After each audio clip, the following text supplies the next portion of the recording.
magandang umaga po sa inyo ulit. Dito na naman tayo sa parting Maynila ulit, dito sa may Binondo. Tara, sama kayo sa biyahe ko para makapanood kayo sa mga nangyayari dito sa paligid ng Binondo. Bali, itong pinasok natin ay diretso to papuntang 168 Mall, Divisoria. At iikot tayo pakaliwa papunta namang Lucky Chinatown sa metro. Iikotin natin papunta dito sa may simbahan para makita din ninyo at para din kayong nakapamasyal kahit dyan lang kayo sa pamamahay ninyo. Dito tayo, papasok na sa pailalim at tatagos tayo sa kabila. Doon din mismo sa Reina Regente, papunta doon sa may simbahan. Stipot lang at iikot ko kayo dito sa parting Maynila. Ang oras natin ngayon, umaga pa ito, alas 7:30 ng umaga dito sa Lucky Chinatown sa Binondo. Kung napapansin nyo, talagang maluwag na talaga ang Maynila. Bawas na yung mga payong na nakatayo sa mga iskinita. Kumpara nung dati na pag tinignan mo sa kalayuan, grabe, puro payong yung makikita mo at ang hirap dumaan. Kahit malapit lang yung ikutan mo dito, pag dadaan ka nung dati pa, ang tagal mo makalabas papunta sa labasan dahil bukod sa maraming payong dikit-dikit, marami ding tao, kaya crowded, traffic. Ngayon malaking kaibahan dahil kita nyo naman, ang bilis nating inikot yung likod ng metro dito sa may Reina Regente. So itong part na to guys, mga ano to, receiving area ng mga delivery truck. So ito tayo konti, tapos iikot na natin yung camera para makita ninyo yung itsura ng likod ng metro mall dito sa may Reina Regente. Okay.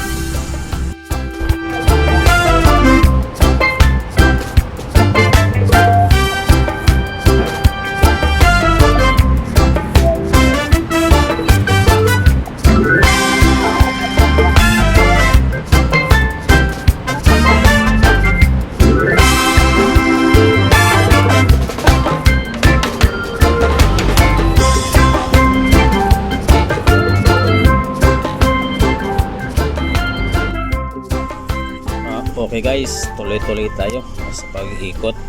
Kakanan tayo dyan sa may Reina Regente, tapos iikot tayo dito sa may simbahan, din pabalik papuntang CM Recto, tapos punta tayo ng Ligarda. Dito sa Maynila, pag mga ganitong oras, maganda pa magbiyahe dahil maluwag pa yung kalsada. Mamaya konti nito, mga bandang alas 12 o alas 11 ng umaga, medyo nakakaroon na ng build up yung traffic dito, kaya medyo matagalan din yung pagpunta mo sa lugar kung saan ka gustong pumunta dito sa Manila. Pero sa mga ganitong oras na umaga, alas 7 ay medya, mag alas 8 pa lamang ng umaga, nakikita ninyo na medyo maluwag yung daloy ng trapiko dahil hindi pa siya ganun ka matao at ang ibang mga sakyan hindi pa nakalabas dahil medyo maaga pa. Kaya pag mga ganitong oras, maganda siya magbiyahe. Okay, iikot tayo dito, then pabalik tayo ng Recto, punta tayo ng Ligarda, then tagos tayo dito sa may SM Maynila papuntang Paco, Maynila. Okay guys, stay put. Have a nice day. At shout out pala kay Ador Wings na security guard ng Serma Season. Magandang umaga sa iyo, bay. Shout out sa iyo. Have a nice day at stay safe.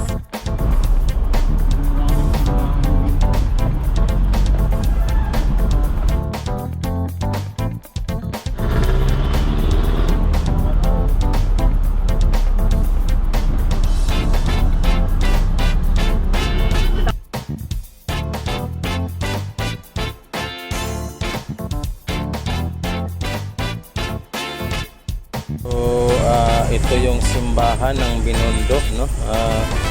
Matagal na simbahan yan, panahon pa ng mga Kastila yan.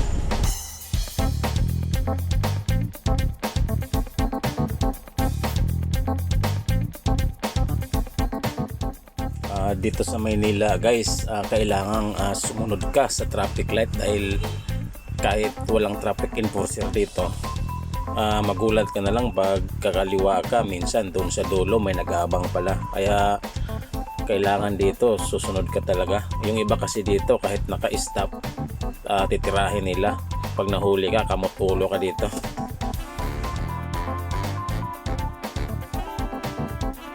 Okay, dire-diretso tayo, iikot tayo, patungo tayo sa CM Recto.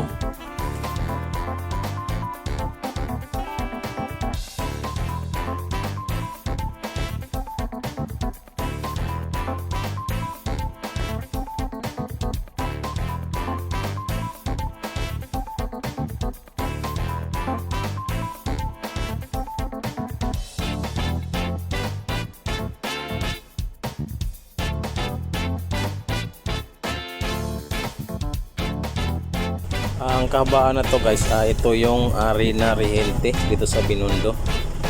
Ang tagos nito papuntang CM Recto, tapos papuntang Monumento. Pag dinidiretso mo to, Monumento yung tagos nitong daan na ito, Rina Rihente, Binondo.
Itong daan na ito, walang hindi nakakaalam nito dahil ito yung daan na paborito ng mga tao na punta ng Divisoria. Ito yung Claro M Recto. Pag diniretso mo to, tagos nito Ligarda. Maraming madadaanan yung kalsadang ito. Tingnan nyo ngayon yung kalsada, napakalinis. Wala na yung dating payong dyan sa may gilid-gilid, talagang tinanggal na. Kaya ito, maaliwala sa mata, malinis tingnan, at saka maganda daanan. Hindi na mabaho yung kalsada. Sa mga ibang parte, kung punta ka sa mga sulok-sulok na kalsada, lalo na pag malapit sa mga ilog, hindi pa rin maiwasan yung medyo mabaho siya dahil madumi na kasi yung ilog, kaya sumisingaw pa rin yung amoy ng ilog.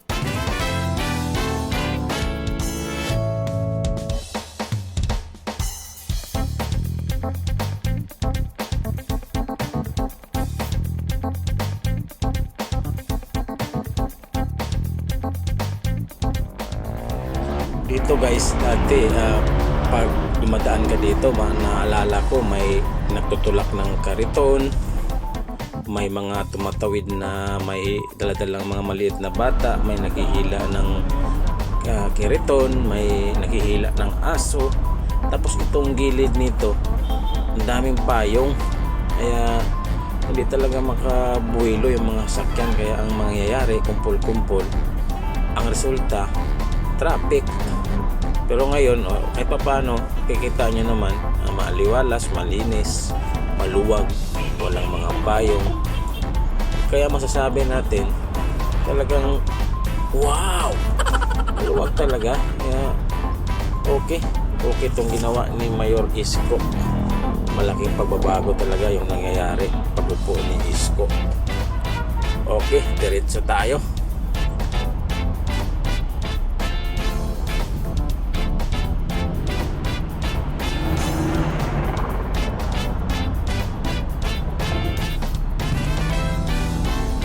So ito na guys, tatawid na tayo ng Avenida. Ganun pa rin, kabilaan, nakikita natin sa kabila, ganun pa rin, maluwag din. Katulad nung binagtas natin, maluwag.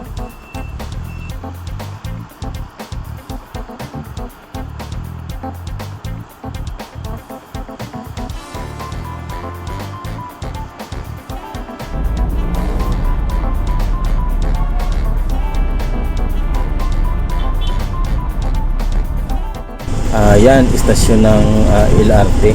Titingnan natin kung may mga tao pa ba sa ilalim na natutulog, kasi kadalasan dyan ang daming mga kariton dyan. Tinutulogan na ng mga batang hamog. Wala na, talagang malinis na pati ilalim. Ito yata yung nakita natin na minsan binalita na binumba ng mga taga ng Manila para matanggal yung amoy panghi at binuhusan ng maraming sabon. Okay na, ganda na, wala nang mga nakatambay sa ilalim.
Sa pag-iikot natin guys mula kanina, ang napapansin ko lang talaga, malinis na talaga yung kapaligiran dito sa Maynila.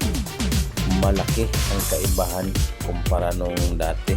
Wala na yung mga dating basura sa gilid, talagang malinis na siya. Wala na akong ibang masabi, laki na yung pagbabago. Sana tuloy-tuloy ito at hindi magbago yung pagpapanatili nila sa kalinisan, dahil maganda tingnan, hindi na siya dugyutin na lugar. Malaki ang kaibahan nung dati at sa ngayon.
Malapit na tayo sa Palangka. Itong sa pakanan, ito yung Palangka. Tapos pag diretso, ito yung Ayala Bridge sa Maynila. Pagpalusong nito, ito na yung SM Manila. Ganda na ng tulay nila kasi pinturado na. Maaliwalas na sa mata at saka ang linis na, wala na yung mga lubak-lubak na dating ni-repair ng mga taga DPWH ng Maynila. Okay, pasado si Isko.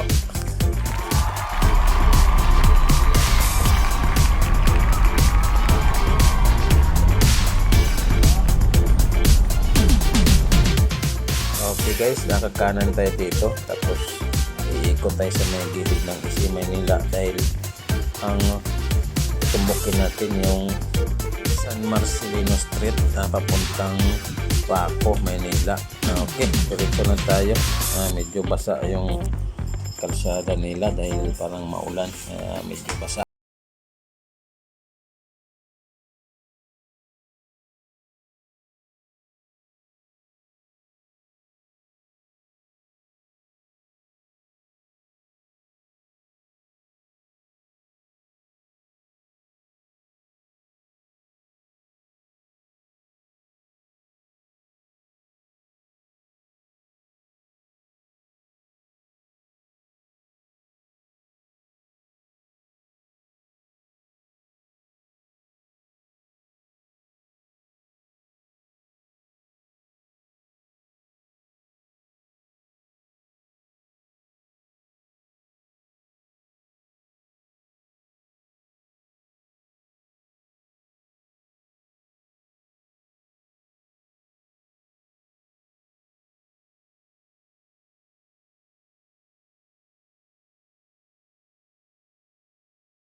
So guys, malapit na tayo sa destinasyon natin. At sa mga nanonood sa video na ito, maraming salamat. At umabot kayo ditong sa parte ng video na ito. At hanggang sa sunod, good morning!